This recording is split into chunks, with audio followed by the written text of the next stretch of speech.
আমার শিল্পী জীবন মম পূজার ধূপ কাঠি সম দেশ বিদেশে গান গে শোনাই আমরা অবশেষে হব পোড়া ছাই আমি অবশেষে হব পোড়া ছাই ধূপ কাঠি পুরে পুরে ছড়াই সুগন্ধ তিলে তিলে খই হুড়ি গায়ক আনন্দ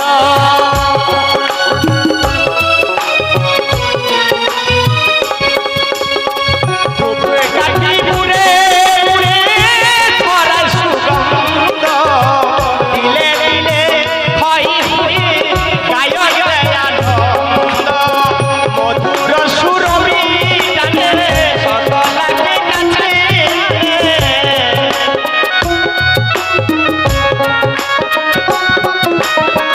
মধুর সুরভি টানে সকলকে কাছে আনে শিল্পীদের জীবনে বলতা অবশেষে হব পোড়া ছাই আমার শিল্পী জীবন ধূপকাঠি সম দেশ বিদেশে গানে শোনাই অবশেষে হব পোড়া ছাই আমি অবশেষে হব পোড়া ছাই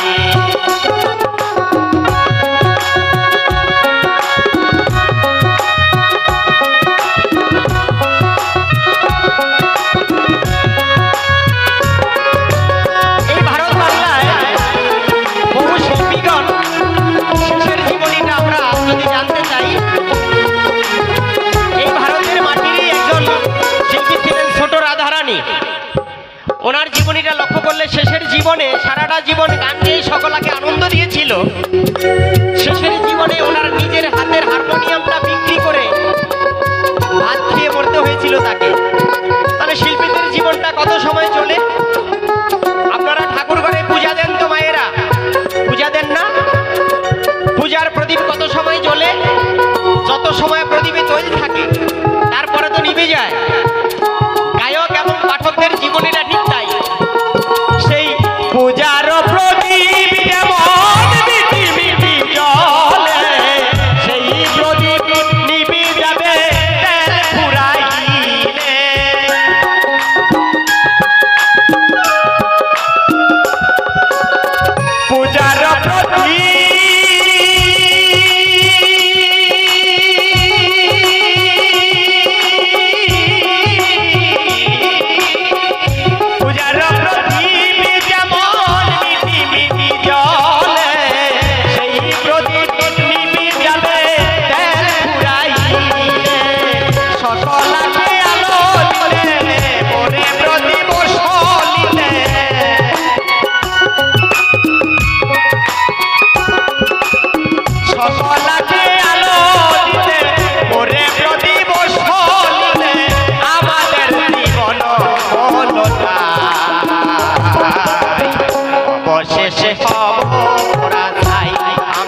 অবশেষে হব পরাজয় আমি, অবশেষে হব পরাজয় আমি, অবশেষে হব পরাজয় আমি, অবশেষে হব পরাজয়।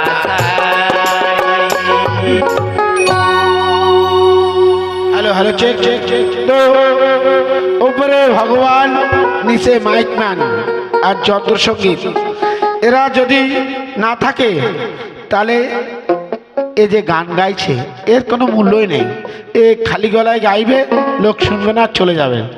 তো আমার এই যন্ত্র সঙ্গীত এবং আমার এই মাইকম্যান, উপরে ভগবান নিচে মাইকম্যান, 5 জনকে আমি 50 টাকা পুরস্কার করলাম। সবাই জোরসে হাততালি।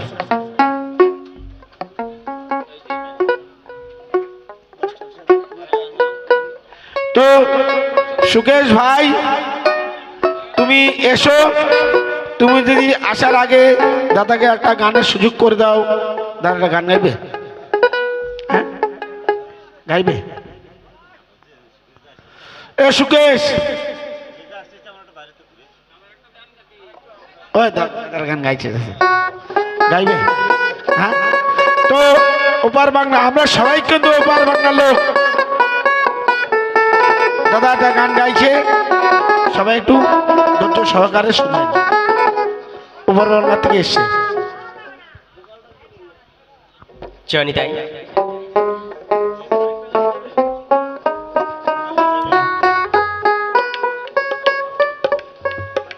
ভোলা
ব্রজ হতে নইতে এসে লাগলো দিমার ভোলা মন ব্রজ হতে নইতে এসে লাগলো দিমার ভোলা মন ব্রজ হতে নইতে এসে